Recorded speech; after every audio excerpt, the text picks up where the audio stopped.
Hi friends, welcome to zero IAS.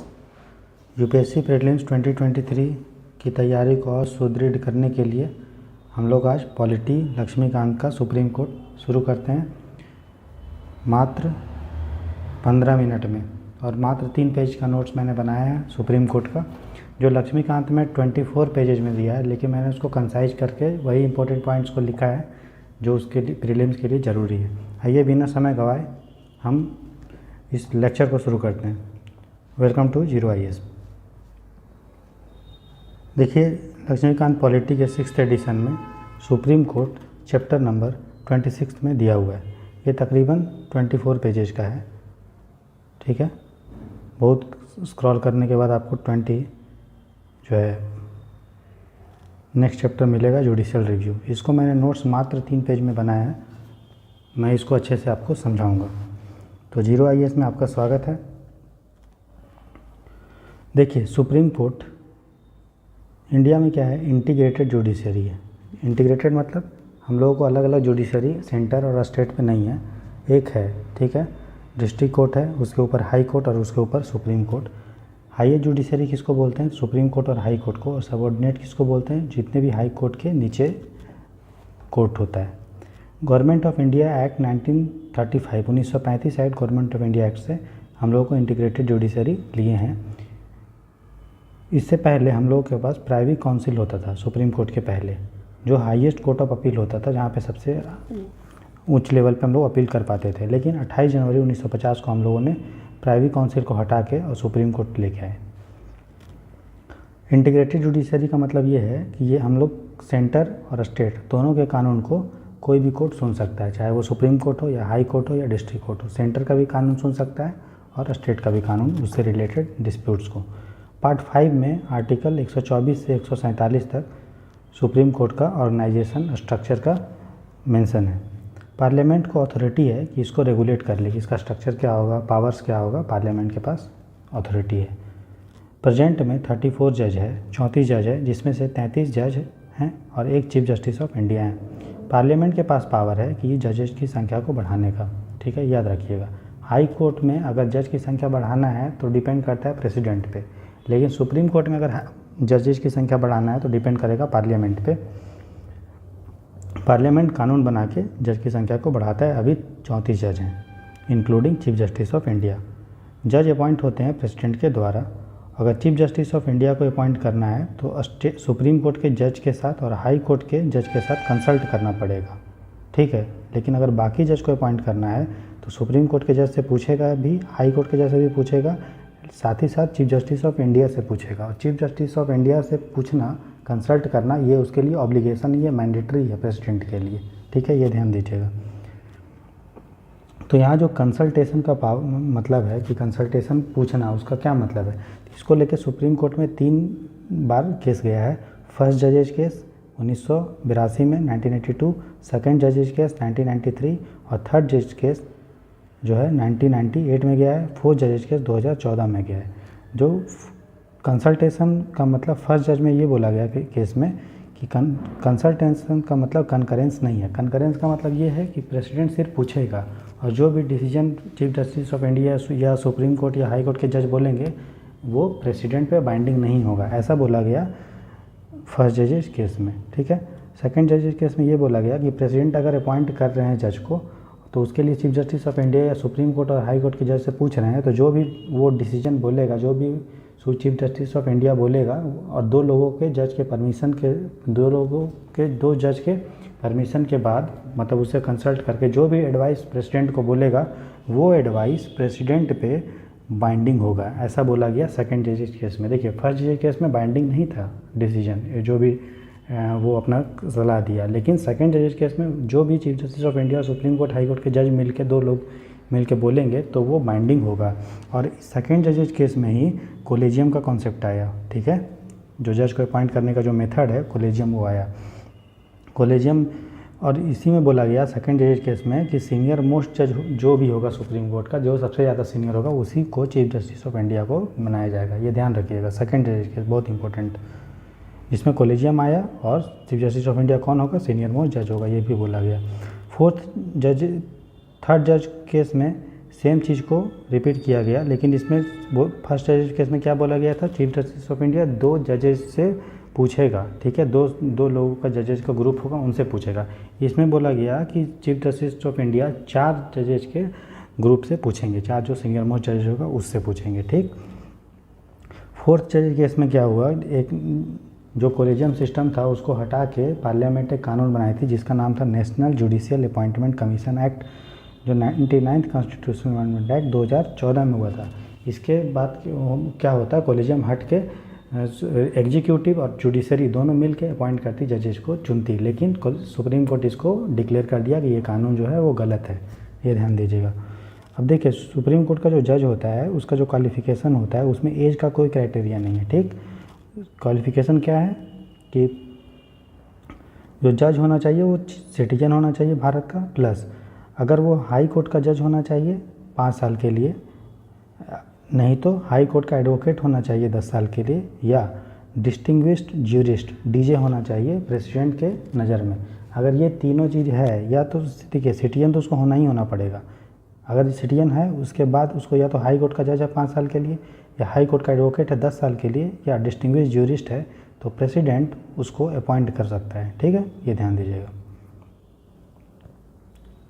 Appoint करेगा president, लेकिन consult करके, और कंसल्ट का क्या मतलब है मैंने आपको बता दिया। देखिए इसको ओथ कौन दिलवाता है, शपथ कौन दिलवाता है, प्रेसिडेंट दिलवाता है, और इसका जो सैलरी होगा, ठीक है, जो इसका क्या होगा, सैलरी होगा प्रेसिडेंट जज का, जो अलाउंस होगा, वो पेंशन होगा, जो लीव प्रिविलेज, वो डिसाइड होगा पार्लियामेंट के द्वारा, बाय पार्लियामेंट। और जो भी ये सब खर्चा होगा वो चार्ज होता है कंसोलिडेटेड फंड ऑफ इंडिया से। कंसोलिडेटेड फंड ऑफ क्या होता है उसको जब पार्लियामेंट पढ़ाएंगे तब आपको बताएंगे। और जो भी खर्चा पानी चलेगा जज का, उसको पार्लियामेंट सिर्फ उस पर डिस्कस कर सकती है, उस पर वोटिंग नहीं होगा कि नहीं इतने लोग बोल रहे हैं कि बढ़ना चाहिए, इतने लोग बोलना चाहिए नहीं, सिर्फ डिस्कस होगा कि क्या इसको बढ़ाएं, क्या इसको घटाएं, क्या करें, ठीक है, वो ध्यान दीजिएगा। और एक बार अगर जो डिसाइड हो गया तो उसको वो डिक्रीज नहीं करेगा, कांट भी डिक्रीज, जबकि सिर्फ एक ही केस में डिक्रीज होगा, उनका सैलरी वैली कटेगा जब देश में फाइनेंशियल इमरजेंसी होगा, आर्टिकल 360 के अंदर। मंथली पेंशन कितना मिलेगा, तो जितना भी उसका वेज था लास्ट महीने में, जो भी जज का, मान लीजिए 1 लाख लास्ट रिटायर होने के पहले था तनख्वाह, तो उसका 50% मतलब 50,000 उसको क्या मिलेगा, पेंशन।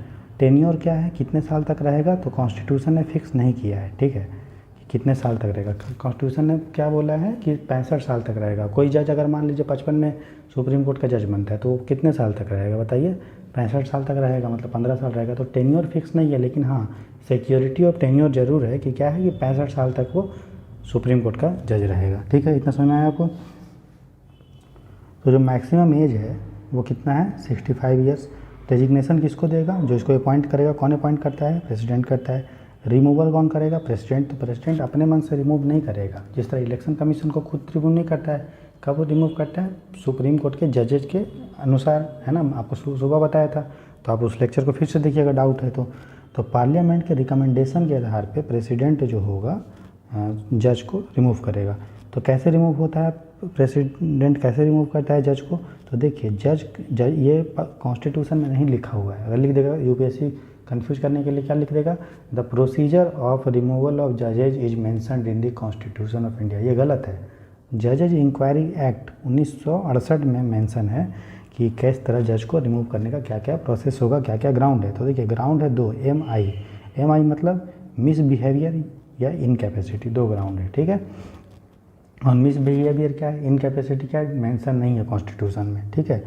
रिमूवल मोशन लाया जाता है, लोकसभा में अगर लाया जाएगा तो 100 मेंबर उसमें साइन करना चाहिए, अगर राज्यसभा में लाया जाएगा तो उसको 50 मेंबर साइन करना चाहिए। एक बार रिमूवल मोशन लोकसभा राज्यसभा ले आया तो स्पीकर जिस भी हाउस में आया, अगर लोकसभा में आया तो स्पीकर, और राज्यसभा में आया तो चेयरमैन, दोनों में से कोई भी वो उसको एक्सेप्ट या रिजेक्ट कर सकता है कि ठीक है रिमूवल मोशन अगर सही है, उसको लगेगा कि हटाया जाना चाहिए, ठीक है, तो उसको एक्सेप्ट कर देगा। अगर एक्सेप्ट किया, अगर रिजेक्ट कर दिया तब तो ख़त्म, कोई बात नहीं, आगे कोई काम नहीं होगा। अगर एक्सेप्ट किया तो 3 मेंबर की कमेटी बनेगी, उसमें होगा चीफ जस्टिस ऑफ इंडिया एक, या सुप्रीम कोर्ट का जज, दोनों में से कोई एक, फिर chief justice of high court या distinguished jurist.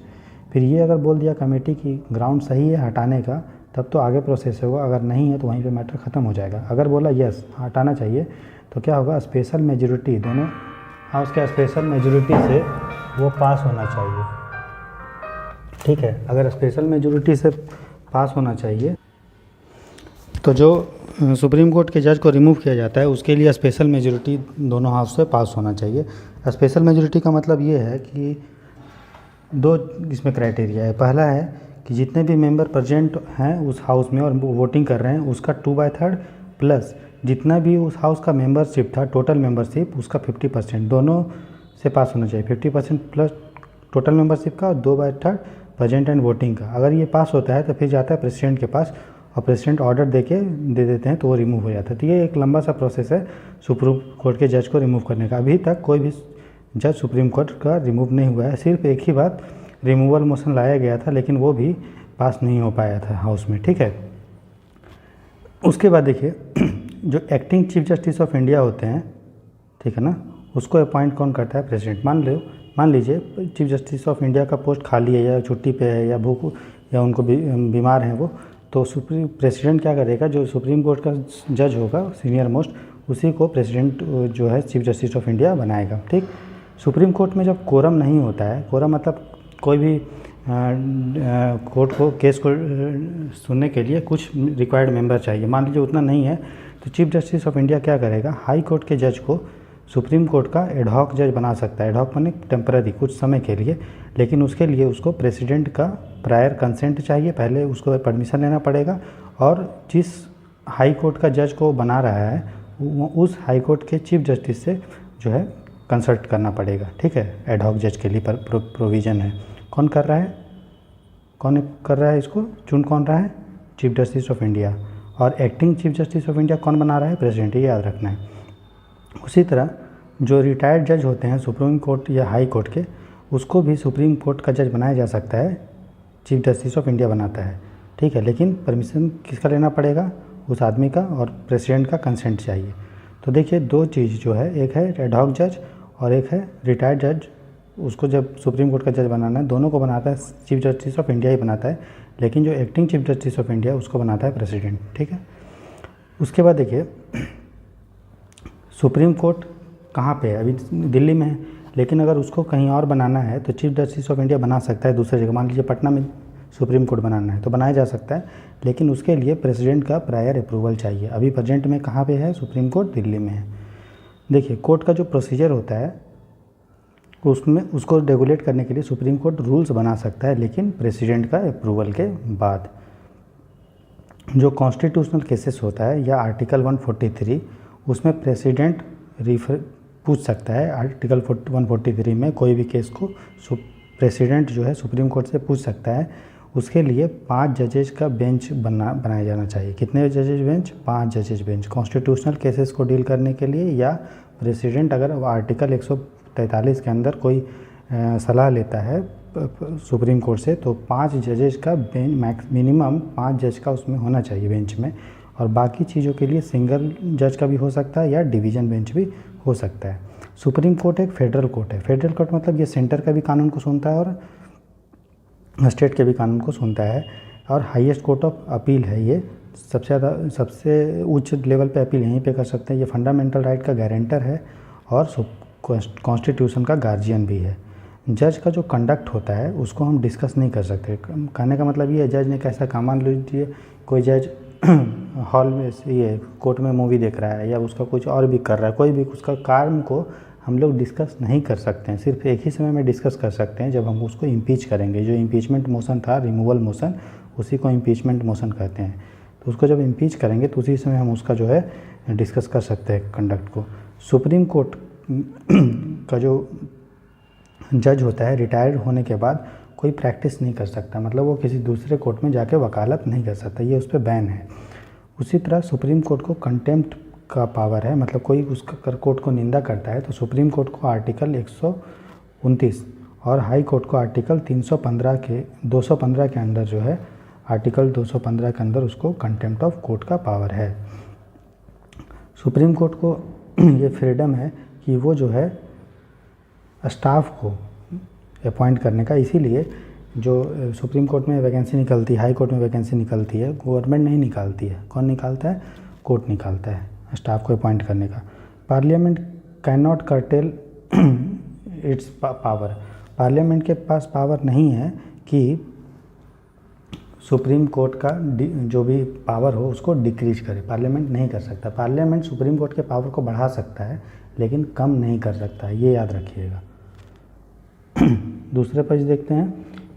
Supreme court highest court of appeal है, जिस तरह से ब्रिटेन का अपर हाउस है। याद रखिएगा, ब्रिटेन में upper house house of appeal है, वहाँ का कोर्ट का पावर उतना नहीं है। लेकिन जिस तरह से सुप्रीम कोर्ट का पावर है इंडिया में, उस तरह का वहाँ का ब्रिटेन में सुप्रीम कोर्ट का पावर नहीं है।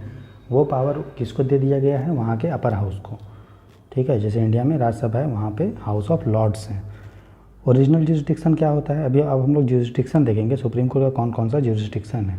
तो ओरिजिनल जुरिस्डिक्शन का मतलब ये है कि जो भी फेडरल डिस्प्यूट्स होता है, फेडरल डिस्प्यूट मतलब सेंटर और स्टेट का कोई अगर डिस्प्यूट है, या तो एक तरफ सेंटर हो, दूसरी तरफ राज्य हो, या दो राज्यों के बीच में डिस्प्यूट हो, या एक सेंटर हो प्लस राज्य और दूसरी तरफ राज्य हो, मतलब सेंटर और स्टेट के बीच में जो भी डिस्प्यूट है उसमें सुप्रीम कोर्ट ही सिर्फ सुन सकता है। ओरिजिनल मतलब बिना हम किसी कहीं अपील किए हम डायरेक्ट अपील कर सकते हैं। दूसरा एक्सक्लूसिव मतलब सिर्फ और सिर्फ सुप्रीम कोर्ट ही सुनेगा, हाई कोर्ट डिस्प्यूट को नहीं सुन पा सकता है। कौन सा डिस्प्यूट को? फेडरल डिस्प्यूट, जिसको ओरिजिनल जुरिस्डिक्शन बोलते हैं। लेकिन इसमें कुछ रेस्ट्रिक्शन है कि क्या क्या फेडरल डिस्प्यूट या ओरिजिनल जुरिस्डिक्शन में नहीं आएगा। पहला, पॉलिटिकल नेचर का अगर कोई डिस्प्यूट है तो वो जो है ओरिजिनल जुरिस्डिक्शन में नहीं आएगा। साथ ही साथ अगर संविधान के पहले से कोई ट्रीटी हुआ है कॉन्स्टिट्यूशन में, उसको लेके कोई डिस्प्यूट है तो वो नहीं होगा। अगर इंटर स्टेट वाटर डिस्प्यूट है तो वो भी आपका जो है नहीं आएगा फेडरल डिस्प्यूट्स में, ओरिजिनल जुरिस्डिक्शन में। अगर फिनांस कमीशन का कोई डिस्प्यूट्स है वो भी नहीं आएगा। अगर कॉमर्शियल नेचर कोई व्यापार से रिलेटेड है या कॉमर्स से रिलेटेड है वो भी नहीं आएगा। रिकवरी और डैमेज का भी डिस्प्यूट ओरिजिनल जुरिस्डिक्शन में नहीं आएगा। अगर कोई एक्सपेंस है, कोई पेंशन है, उसको अगर एडजस्टमेंट करना वो भी नहीं आएगा। अगर प्राइवेट, और इसमें भी और एक रिस्ट्रिक्शन है कि फेडरल डिस्प्यूट्स में सिर्फ सेंटर और स्टेट ही कोर्ट के पास जा सकता है। कोई प्राइवेट आदमी इस फेडरल डिस्प्यूट्स को लेके सुप्रीम कोर्ट में नहीं जा सकता है। ठीक है, सुप्रीम कोर्ट में जाएगा तो सुप्रीम कोर्ट बोलेगा निकलो यहाँ से, सुप्रीम कोर्ट नहीं सुनता है, सिर्फ सेंटर और स्टेट लेके जाएगा तभी होगा। दूसरा जुरिस्डिक्शन होता है सुप्रीम कोर्ट का रिट पावर। रिट होते हैं टोटल 5। ठीक है, हैबियस कॉर्पस, मैंडमस, क्वा वारंटो, सर्सियोरिटी और प्रोहिबिशन। ये हम लोग पढ़ेंगे फंडामेंटल राइट्स में, आर्टिकल 32 में। तो ओरिजिनल जुरिस्डिक्शन तो है, ओरिजिनल मतलब बिना अपील के हम सुप्रीम कोर्ट जा सकते हैं। ठीक है, लेकिन एक्सक्लूसिव नहीं है, मतलब सिर्फ सुप्रीम कोर्ट ही नहीं सुनेगा। कौन? हाई कोर्ट भी सुन सकता है अंडर आर्टिकल 226। फंडामेंटल राइट्स अगर वायलेशन होता है तो हम सुप्रीम कोर्ट और हाई कोर्ट डायरेक्टली जा सकते हैं। ठीक है, और सुप्रीम कोर्ट सिर्फ फंडामेंटल राइट को लेकर रिट इशू करता है और हाई कोर्ट फंडामेंटल राइट और भी मैटर को लेकर रिट इशू कर सकता है, ये याद रखिएगा आप। तो इसका मतलब हाई कोर्ट फंडामेंटल राइट और भी पर्पस के लिए कर सकता है, जबकि सुप्रीम कोर्ट सिर्फ फंडामेंटल राइट को। इसका मतलब ये है कि हाई कोर्ट को वाइडर रिट जुरिस्डिक्शन, उसका रिट जुरिस्डिक्शन का दायरा बड़ा है। पार्लियामेंट अगर चाहे तो सुप्रीम कोर्ट को और भी मैटर के लिए, अभी तो सिर्फ फंडामेंटल राइट के लिए रिट इशू कर रहा है, बाकी मैटर के लिए भी रिट इशू करने का पावर कौन देगा? सुप्रीम कोर्ट को पार्लियामेंट दे सकता है, याद रखिएगा। अगला जुरिस्डिक्शन है एपीलेट जुरिस्डिक्शन। एपीलेट मतलब अपील करने का। तो देखिए, कॉन्स्टिट्यूशनल मैटर में अगर कॉन्स्टिट्यूशन को लेकर कुछ मैटर है, फंडामेंटल राइट को या डीपीएसपी, जो भी कॉन्स्टिट्यूशन में मेंशन है, उसको रिलेटेड कोई अगर डिस्प्यूट मैटर से जाता है तो उसमें हाई कोर्ट के पास, तो हम लोग हाई कोर्ट के डिसीजन के विरोध में सुप्रीम कोर्ट जा सकते हैं। जब सुप्रीम कोर्ट, हाई कोर्ट ये बोल दे कि ये मैटर अब मेरे से नहीं सुन सकते, अब इसके लिए सुप्रीम कोर्ट की आवश्यकता है, तब हम लोग उस केस को लेके, कॉन्स्टिट्यूशनल केस को लेके हम लोग हाई कोर्ट सुप्रीम कोर्ट जा सकते हैं। उसको हम लोग बोलते हैं कॉन्स्टिट्यूशनल मैटर को लेके एपीलेट जुरिस्डिक्शन। अगला है सिविल मैटर। सिविल मैटर मतलब टैक्सेशन से रिलेटेड कुछ डिस्प्यूट्स हो, रेवेन्यू से रिलेटेड जो सिविल मैटर हो, उसमें भी हम लोग हाई कोर्ट जा सकते हैं, जब हाई कोर्ट ये बोल दे कि ये मैटर सुप्रीम कोर्ट के दायरे में आता है। पहले ये था कि 20,000 रुपये से अगर ऊपर का डिस्प्यूट है तभी हम सुप्रीम कोर्ट जा सकते थे, अपील कर सकते थे, लेकिन वो जो 20,000 का लिमिट है अब हम ख़त्म कर दिया गया है।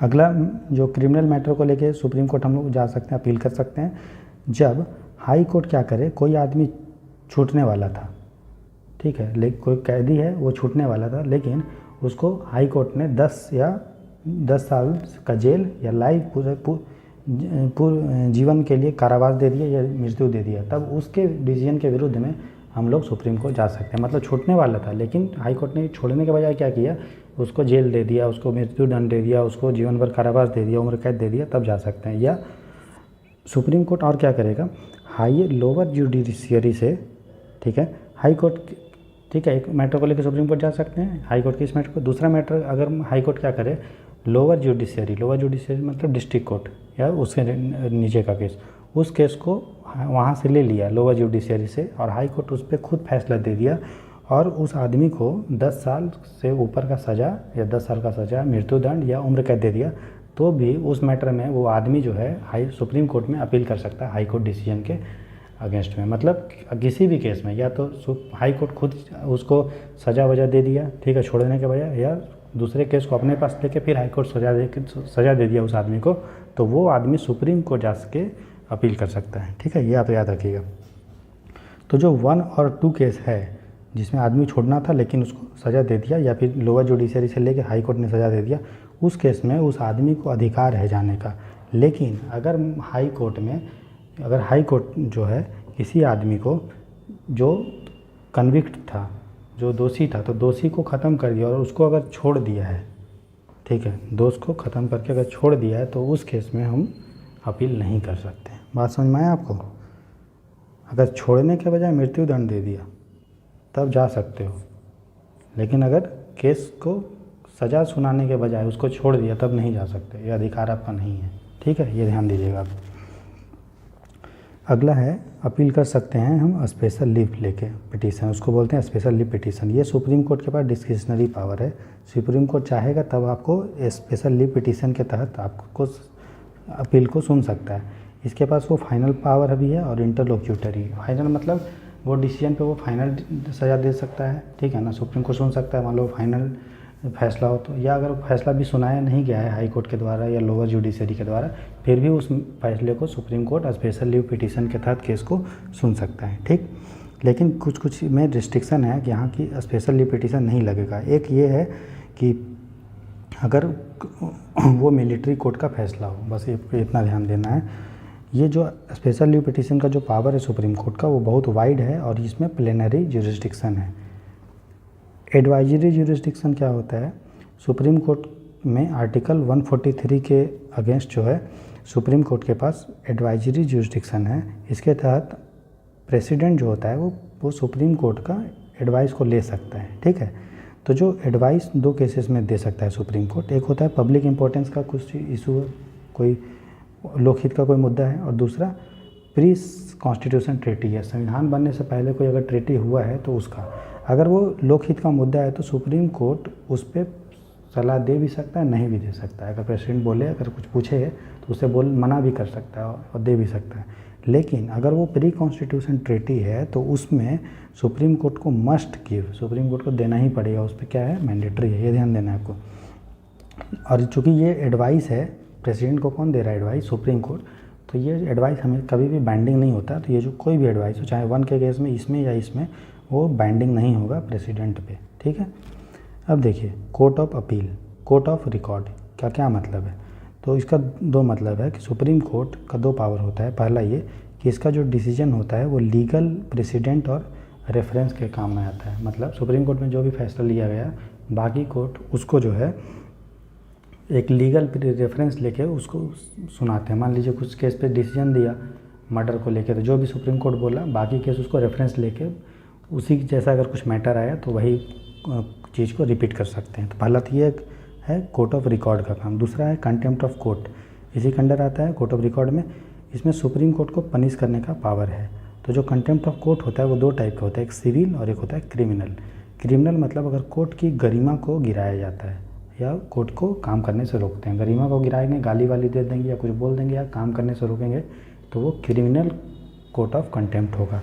लेकिन अगर उसके कोई भी सुप्रीम कोर्ट ने आदेश दिया, उसको अगर नहीं मान रहे हैं तो सिविल कोर्ट ऑफ कंटेम्प्ट होता है, ठीक।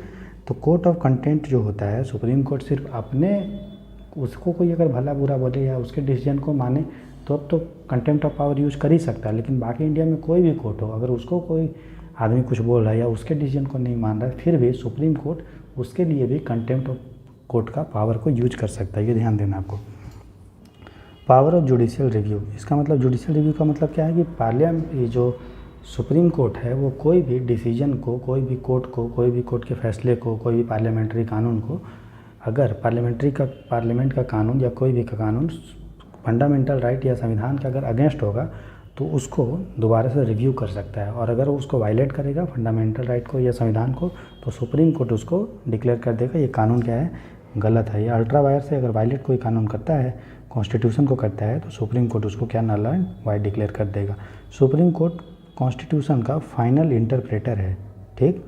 और ये बहुत सारे डॉक्ट्राइन को यूज करता है, जैसे doctrines of peace and balance, doctrines of subsidiarity. तो बहुत सारे डॉक्ट्राइंस है जिससे यूपीएससी क्वेश्चन भी पूछा है अल्टरनेट ईयर्स में या कभी भी, तो हम उसको बताएंगे, उसको डिटेल में डिस्कस करेंगे।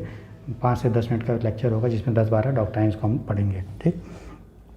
और भी सुप्रीम कोर्ट का पावर है, जैसे प्रेसिडेंट और वाइस प्रेसिडेंट के इलेक्शन को लेकर अगर डिस्प्यूट्स होता है तो सुप्रीम कोर्ट का पावर जो फाइनल है, मतलब जो बोल देगा पत्थर की लकीर, ओरिजिनल है। ओरिजिनल मतलब बिना अपील के आप वो सुनेगा केस, उसकी जिम्मेदारी है। और एक्सक्लूसिव मतलब सिर्फ और सिर्फ सुप्रीम कोर्ट ही सुनेगा, कब, जब प्रेसिडेंट और वाइस प्रेसिडेंट के इलेक्शन को लेकर डिस्प्यूट होता है। तो उसी तरह प्रेसिडेंट का और भी पावर है, अगर यूपीएससी के मेंबर को हटाना है तो उसका ग्राउंड है मिसबिहेवियर भी ग्राउंड है।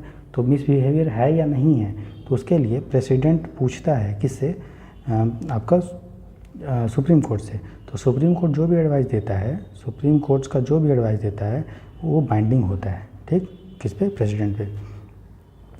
इसका जो डिसीजन होता है वो सभी कोर्ट्स में बाइंडिंग होता है, ठीक है। कोई कोर्ट नहीं है उसको डिसीजन को फॉलो करता है पत्थर की लकीर के रूप में। उसी तरह सुप्रीम कोर्ट को पावर है कि जितने भी कोर्ट्स हैं उसके ऊपर कंट्रोल करने का। कैसा कंट्रोल, तो जुडिशियल सुपरिटेंडेंस करने का, ठीक। लास्ट पे और जितने भी ट्राइब्यूनल हैं उस पर भी सुप्रीम कोर्ट को जुडिशियल सुपरिटेंडेंस का पावर है, ठीक।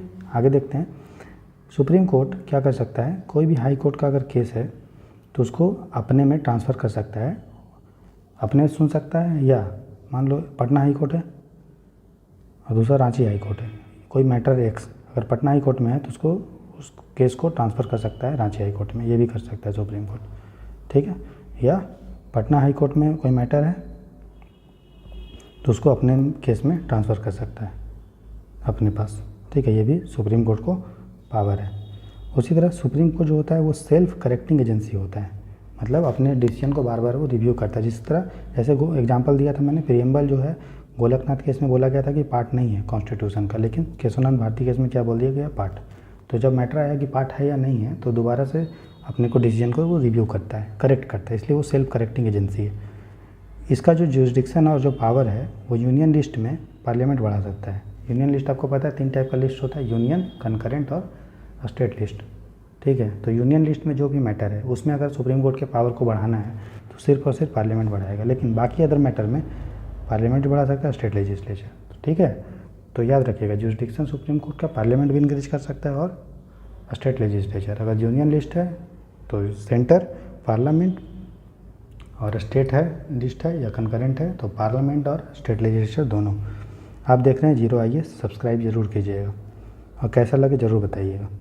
सुप्रीम कोर्ट में एडवोकेट होते हैं अलग अलग टाइप का। एक होता है सीनियर एडवोकेट, देखिए यहाँ पे कटा हुआ है, थोड़ा कट गया, सीनियर लिखा हुआ है, सीनियर एडवोकेट।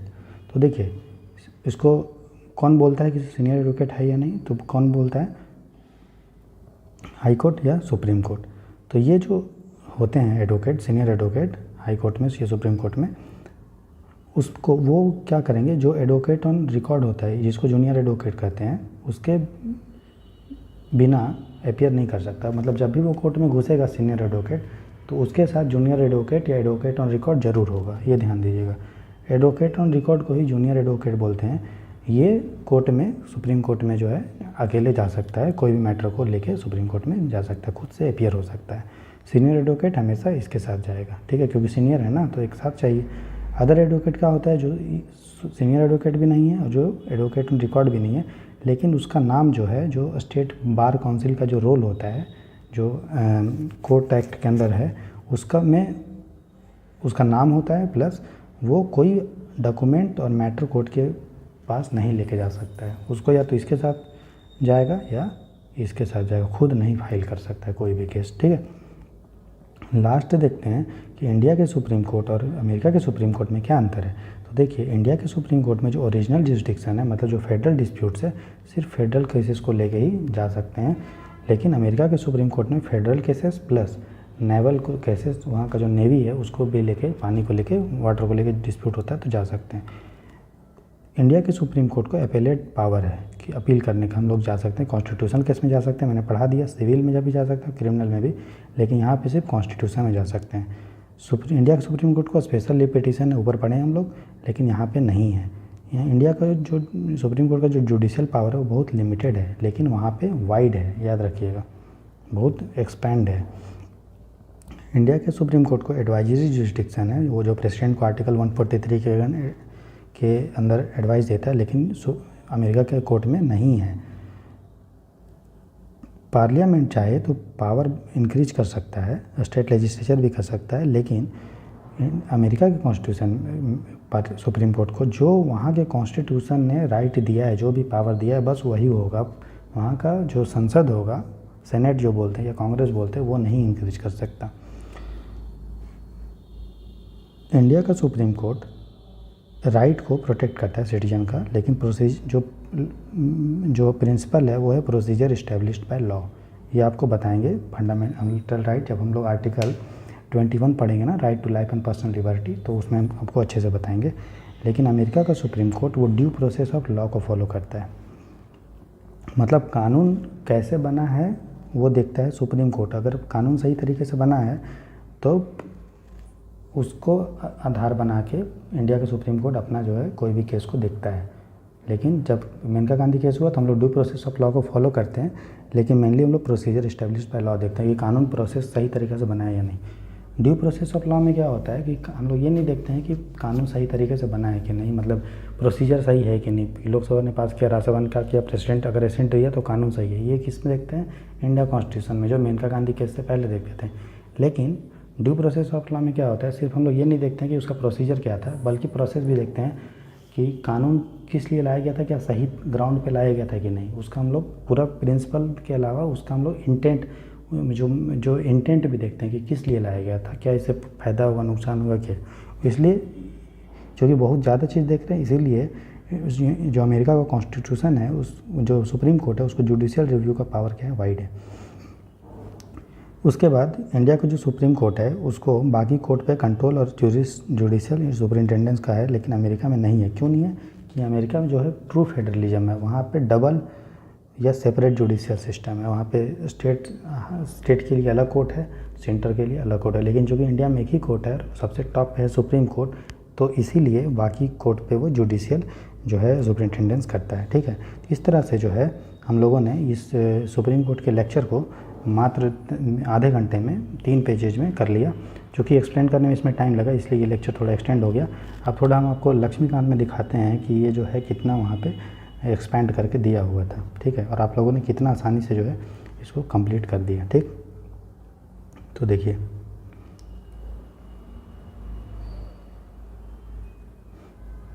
यहाँ से सुप्रीम कोर्ट चालू है। यहाँ से देखिए, आप देखते जाइए कितना लंबा है ये, देखते जाइए।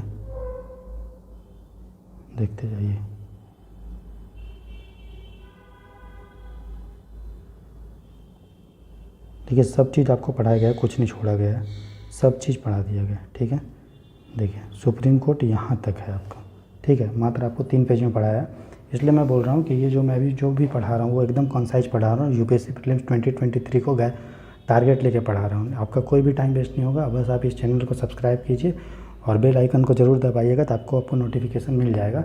और डेली बेसिस पे इसको फॉलो कीजिए। अभी प्रीलिम्स होने में बहुत अच्छा टाइम है, हम लोग आराम से बहुत सॉलिड तरीके से यूपीएससी प्रीलिम्स को क्रैक करेंगे। ठीक है, तो thank you for watching this lecture. 0IAS को आप सब्सक्राइब करें और शेयर करें अपने दोस्तों के साथ, और डेली इसको व्यू करें। मैंने बहुत सारा वीडियो बना दिए हैं। पॉलिटी पे तकरीबन 6-7 वीडियो आ गया है, और इकनॉमी पे भी 2 आ गया है। धीरे धीरे करके और होगा। और हम लोग का टारगेट है कि 5 अप्रैल तक आपका सिलेबस जो है हम कंप्लीट करवा देंगे। इसलिए ये आप ही का चैनल है, इसे सब्सक्राइब करें और ज़रूर देखें। पूरे कॉन्फिडेंट और हिम्मत के साथ और पूरे खुश होकर यूपीएससी की तैयारी करें, आप सफल ज़रूर होंगे।